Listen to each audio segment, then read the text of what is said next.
Hijacking एक अपराध है और ऐसा करने वाले अपराधी, क्योंकि इससे सैकड़ों लोगों की जान खतरे में पड़ जाती है और ऐसा करके पैसा या फिर कुछ नाजायज़ मांगों को मनवाने की कोशिश की जाती है। लेकिन क्या आप जानते हैं कि अमेरिका में एक ऐसा हाईजैकर भी हुआ है जिसकी याद में दिन मनाया जाता है और उस रहस्यमय हाईजैकिंग को याद किया जाता है। तो कब हुई थी ये घटना और इसमें इतना रहस्यमय क्या था, जानेंगे इस वीडियो में। So hello friends, photo lovers में आपका स्वागत है। 24 नवंबर 1971 को एक अमेरिकी जहाज 42 लोगों को लेकर उड़ा, जिसमें 36 यात्री और 6 क्रू मेंबर थे। और इन यात्रियों में से ही एक व्यक्ति अपने ब्रीफकेस में बम लेकर आया था, जिसने एयर होस्टेस को धमकाकर जहाज को हाईजैक कर लिया और 2 लाख अमेरिकी डॉलर के साथ ही 4 पैराशूट्स की मांग की। इसके अलावा हाईजैकर ने नज़दीकी एयरपोर्ट पर एक तेल के टैंकर की मांग भी की, ताकि जहाज को रिफ्यूल करके इसे मैक्सिको ले जाया जा सके। यात्रियों को बचाने के लिए उसकी ये मांगें मान ली गई और सियाटल एयरपोर्ट पर उतरते ही उसे पैसे और पैराशूट दे दिए गए, जिसके बदले में उसने सभी यात्रियों और 2 क्रू मेंबर्स को जाने दिया। अब जहाज में हाईजैकर के अलावा सिर्फ 2 पायलट, 1 इंजीनियर और 1 एयर होस्टेस थी, जिन्हें हाईजैकर के साथ मैक्सिको तक जाना था। तेल भरवाने के बाद जब जहाज दोबारा से हवा में पहुंचा तो हाईजैकर ने एयर होस्टेस को भी कॉकपिट में पायलट के पास जाने का आदेश दिया, ताकि वो जहाज के यात्रियों वाले हिस्से में अकेला रह जाए। और इसके बाद जो हुआ वो आज तक भी एक रहस्य बना हुआ है। शाम के 7:40 पर इस जहाज ने सियाटल एयरपोर्ट से उड़ान भरी और 8 बजे कॉकपिट में जहाज का पिछला दरवाज़ा खुलने का सिग्नल मिलता है।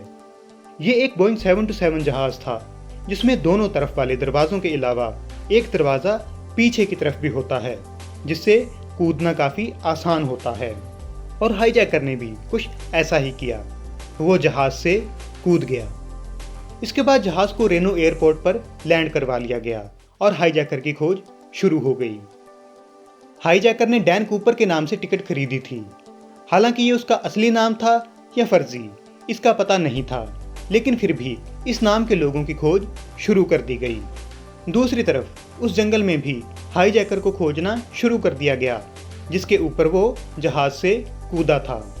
उस जंगल में एक बड़ा खोज अभियान चलाया गया, लेकिन कुछ हाथ नहीं लगा।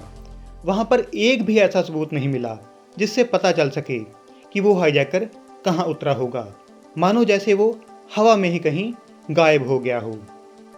पुलिस ने हाईजैकर के स्केच के साथ उन नोटों के नंबर भी आम लोगों के लिए जारी कर दिए जो हाईजैकर को दिए गए थे, ताकि उसको पकड़ना आसान हो जाए। लेकिन बावजूद इसके कई सालों तक कोई भी ठोस सबूत हाथ नहीं लगा। इस बीच पुलिस ने सैकड़ों लोगों से पूछताछ की, लेकिन कोई नतीजा नहीं निकला।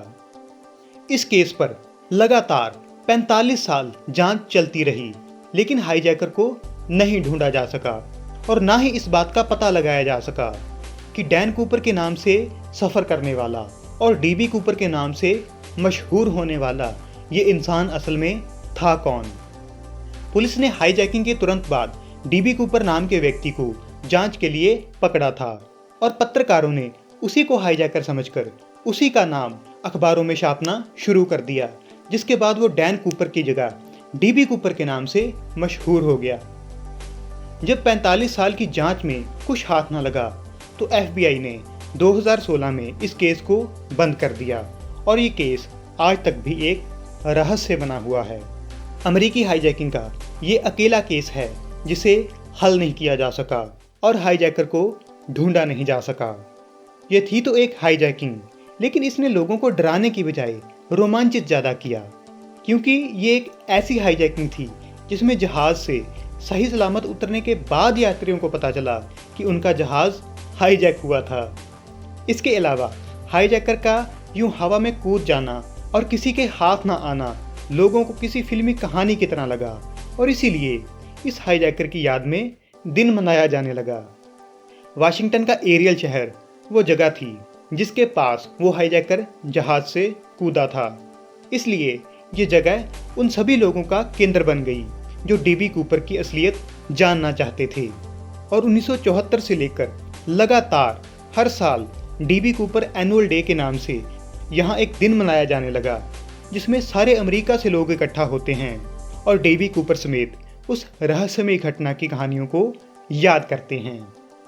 ये हाईजैकिंग जितनी अजीब थी, उससे ज़्यादा अजीब एक हाईजैकर की याद में दिन मनाना है। लेकिन हाईजैकिंग का अजीब ढंग और उस हाईजैकर का आज तक पुलिस से बचे रहना वो बातें हैं जो हर किसी का ध्यान इस घटना की तरफ खींचती हैं और इस घटना को इतना खास बना देती हैं। आज के लिए बस इतना ही। अगर ये वीडियो आपको पसंद आए तो इसे लाइक और शेयर करें और ऐसी और वीडियोस को देखने के लिए फोटो लवर्स को सब्सक्राइब करना मत भूलें।